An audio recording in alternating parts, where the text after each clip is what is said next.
Hello friends, welcome to study कर। मैं हूं आपका दोस्त प्रभाकर। डेली करंट अफेयर्स में आज हम आपके साथ डिस्कस करेंगे बहुत इंपॉर्टेंट करंट अफेयर्स के क्वेश्चन। तो आप इस लेक्चर को लास्ट तक जरूर देखिएगा।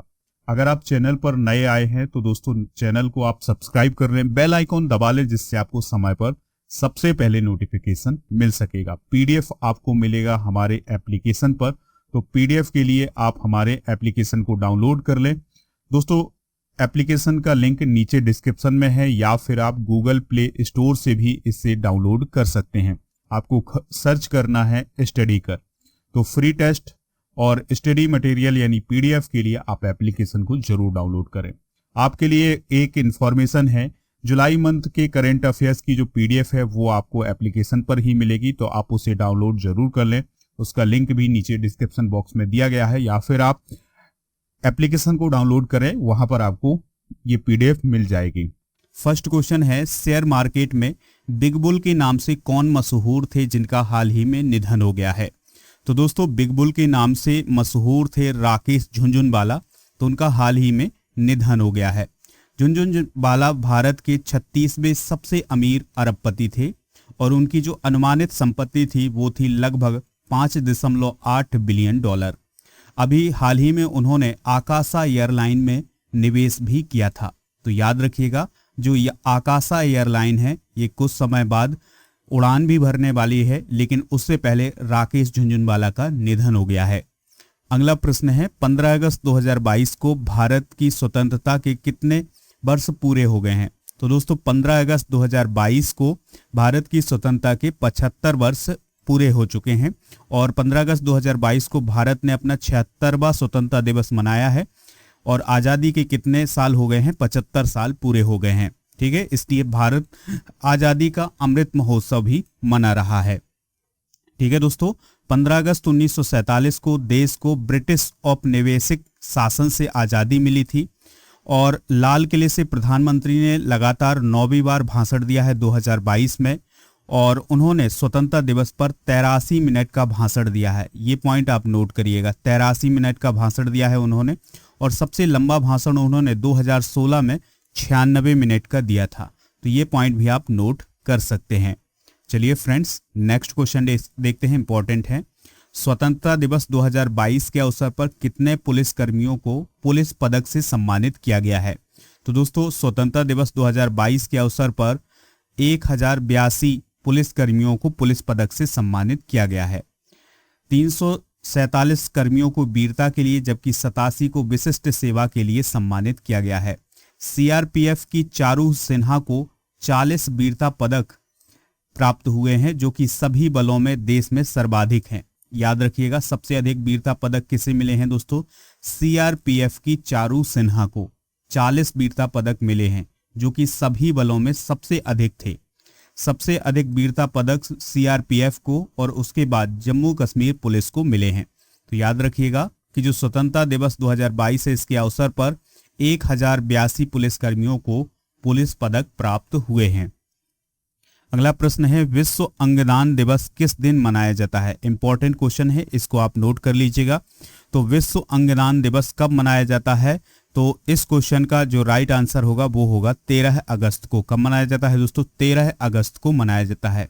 इस दिन को मनाने का जो प्रमुख उद्देश्य है वो है अंगदान के महत्व के बारे में जागरूकता पैदा करना।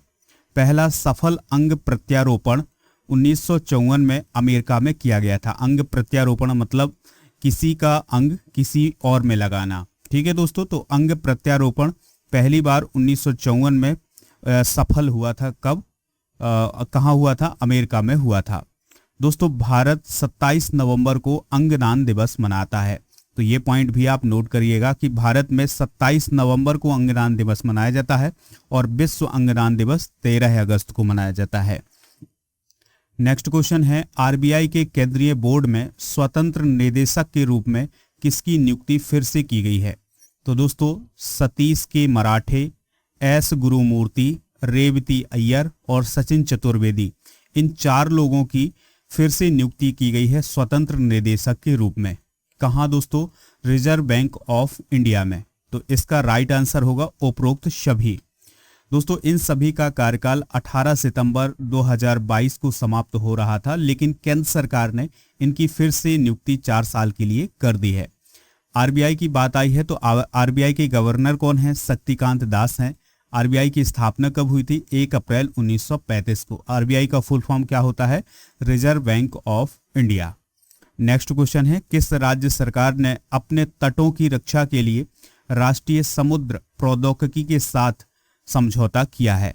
तो दोस्तों जो उड़ीसा गवर्नमेंट है उसने राष्ट्रीय समुद्र प्रौद्योगिकी के साथ अभी हाल ही में एक समझौता किया है, और इस समझौते के तहत क्या होगा कि जो राष्ट्रीय समुद्र प्रौद्योगिकी है वो उड़ीसा सरकार के जो तट हैं उनकी रक्षा के लिए तकनीकी मार्गदर्शन प्रदान करेगी और डिजाइन प्रदान करेगी। इसके अलावा तटीय सुरक्षा उपाय भी बताएगी, उनकी रूपरेखा भी प्रदान करेगी। दोस्तों उड़ीसा में लगभग 480 किलोमीटर की एक विशाल तटरेखा है जो कि समुद्र से लगती है। उड़ीसा की बात आई है तो चीफ मिनिस्टर कौन है दोस्तों? नवीन पटनायक हैं। तो ये पॉइंट भी आप नोट कर लीजिएगा। अगला प्रश्न है, व्यापार और विकास पर संयुक्त राष्ट्र सम्मेलन की रिपोर्ट के अनुसार 2021 में डिजिटल मुद्रा के मामले में भारत का स्थान कौन सा रहा है? तो इसका आंसर होगा 7वां स्थान रहा है। तो व्यापार और विकास पर संयुक्त राष्ट्र सम्मेलन में एक रिपोर्ट को जारी किया गया और उसमें यह कहा गया कि 2021 में 7.3% ऐसे इंडियन थे जिनके पास किसी न किसी रूप में डिजिटल मुद्रा का स्वामित्व था। यहां पर बात आई है दोस्तों डिजिटल मुद्रा की। तो डिजिटल मुद्रा का अर्थ होता है ऐसी मुद्रा जिससे आप लेन देन तो कर सकते हैं लेकिन आप उसे छू नहीं सकते हैं। ठीक है दोस्तों, तो ये आप नोट कर लीजिएगा। इस सूची में अमेरिका 6वें स्थान पर रहा है और पहले स्थान पर यूक्रेन रहा है। यूक्रेन की 12.7% आबादी के पास क्रिप्टो संपत्ति थी, यानी डिजिटल मुद्रा थी।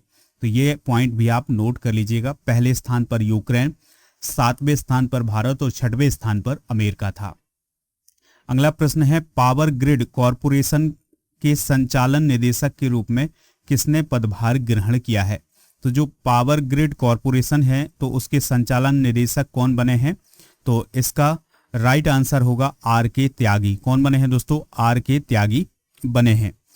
चलिए फ्रेंड्स, हाल ही में कुछ हुई नियुक्तियां भी डिस्कस कर लेते हैं। तो डाबर के चेयरमैन हैं अमित बर्मन, तो उन्होंने हाल ही में इस्तीफा दिया है डाबर के चेयरमैन के पद से। CSIR की पहली महिला महानिदेशक कौन बनी है? नल्ला थम्बी कलाई सेल्वी। याद रखिएगा, जो CSIR की जो पहली महिला महानिदेशक बनी है वो कौन बनी है? नल्ला थम्बी कलाई सेल्वी। और Indrajit Camotra Unity small finance bank के MD और CEO बने हैं। रंजीत रथ ऑयल इंडिया के चेयरमैन का पदभार अभी हाल ही में उन्होंने संभाला है। तो ये हाल ही में हुई कुछ नियुक्तियां भी आप नोट कर लीजिएगा। अगला प्रश्न है, भारत की पहली सेलाइन वाटर लालटेन रोशनी किसने लॉन्च की है? तो दोस्तों सेलाइन वाटर लालटेन का नाम क्या है? रोशनी। तो इसको हाल ही में किसने लॉन्च किया है? डॉक्टर जितेंद्र सिंह ने। किसने लॉन्च किया है दोस्तों? जितेंद्र सिंह ने। तो केंद्रीय विज्ञान और प्रौद्योगिकी राज्य मंत्री हैं डॉक्टर जितेंद्र सिंह, तो उन्होंने इस रोशनी नामक लालटेन को लॉन्च किया है। इसका उपयोग इलेक्ट्रोलाइट के रूप में समुद्र के पानी में किया जा सकता है। National institute of ocean technology के द्वारा इसका आविष्कार किया गया है और इसका उपयोग गहरे समुद्र में किसी भी वस्तु को खोजने के लिए किया जा सकता है। तो ये पॉइंट आप नोट कर लीजिएगा। अगला प्रश्न है, भारतीय एयरटेल के शेयर धारकों ने MD के रूप में किसकी पुनर्नियुक्ति को मंजूरी दे दी है? यानी भारतीय एयरटेल के MD फिर से कौन नियुक्त किए गए हैं? तो आंसर होगा गोपाल विट्ठल। कौन नियुक्त किए गए हैं दोस्तों? गोपाल विट्ठल नियुक्त किए गए हैं। तो भारतीय एयरटेल के शेयर धारकों ने 1 फरवरी 2023 से अगले 5 साल के लिए गोपाल विट्ठल को फिर से MD नियुक्त किया है। बात आई है दोस्तों भारतीय एयरटेल की। तो भारतीय एयरटेल लिमिटेड के संस्थापक कौन है? सुनील भारती मित्तल, और इसकी स्थापना 7 जुलाई 1995 को की गई थी। इसके वर्तमान चेयरमैन कौन है? सुनील भारती मित्तल, और MD कौन है? गोपाल विट्ठल। तो ये पॉइंट बहुत ही इंपॉर्टेंट है, इनको आप नोट कर सकते हैं। अगला प्रश्न है, भारत मौसम विज्ञान विभाग, जापान सरकार और UNDP ने भारत के कितने राज्यों में जलवायु कार्यवाही में तेजी लाने के लिए हाथ मिलाया है?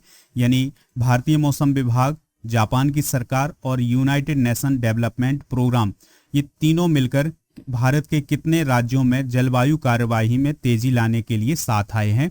तो इसका राइट आंसर होगा 10 राज्यों में। दोस्तों, जलवायु कार्यवाही में तेजी लाने के लिए एक नई परियोजना का अनावरण हाल ही में किया गया है और यह परियोजना बिहार, दिल्ली एनसीआर, गुजरात, झारखंड, मध्य प्रदेश, महाराष्ट्र, उड़ीसा, सिक्किम, उत्तराखंड और उत्तर प्रदेश में लागू की जाएगी, जिसमें जलवायु परिवर्तन या जलवायु कार्यवाही पर काम किया जाएगा। अगला प्रश्न है, लास्ट प्रश्न है, ध्यान से सुनिएगा। संयुक्त राष्ट्र महासचिव ने भारत और पाकिस्तान के लिए मुख्य सैन्य पर्यवेक्षक के रूप में रियर एडमिरल गुइलेर्मो पॉल्वो रियोस को नियुक्त किया है। वह किस देश के हैं? तो दोस्तों, जो पॉल्वो रियोस हैं वो अर्जेंटीना के हैं और भारत और पाकिस्तान के लिए वो मुख्य सैन्य पर्यवेक्षक के रूप में नियुक्त किए गए हैं। ठीक है। संयुक्त राष्ट्र महासचिव कौन है दोस्तों? एंटोनियो गुटरेज हैं। और रियोस की बात करें तो वो संयुक्त राष्ट्र सैन्य पर्यवेक्षक समूह के मिशन प्रमुख और मुख्य सैन्य पर्यवेक्षक नियुक्त किए गए हैं। दोस्तों, यहाँ पर बात आई है संयुक्त राष्ट्र सैन्य पर्यवेक्षक समूह की। तो इसकी स्थापना 1949 में की गई थी। इसका मुख्यालय इस्लामाबाद, पाकिस्तान में है। तो ये पॉइंट भी आप नोट कर सकते हैं। तो ये थे आज के मोस्ट इंपॉर्टेंट करेंट अफेयर्स के क्वेश्चन। दोस्तों, आज का प्रश्न है जिसका जवाब आपको कमेंट बॉक्स में देना है। ऑयल इंडिया के चेयरमैन कौन है? तो वेरी वेरी इंपॉर्टेंट क्वेश्चन है। तो इसका आंसर आप कमेंट बॉक्स में जरूर दीजिएगा। हमें इंतजार रहेगा आपके आंसर का। पीडीएफ डाउनलोड करना हो तो पीडीएफ मिलेगा एप्लीकेशन पर। एप्लीकेशन डाउनलोड कर लें, वहां पर स्टडी मटेरियल और इसके अलावा फ्री टेस्ट भी मिल जाता है। तो आप एप्लीकेशन को जरूर डाउनलोड करें। लेक्चर पसंद आया हो तो आप इसे लाइक कर दें, शेयर कर दें सभी दोस्तों को। जय हिंद, वंदे मातरम।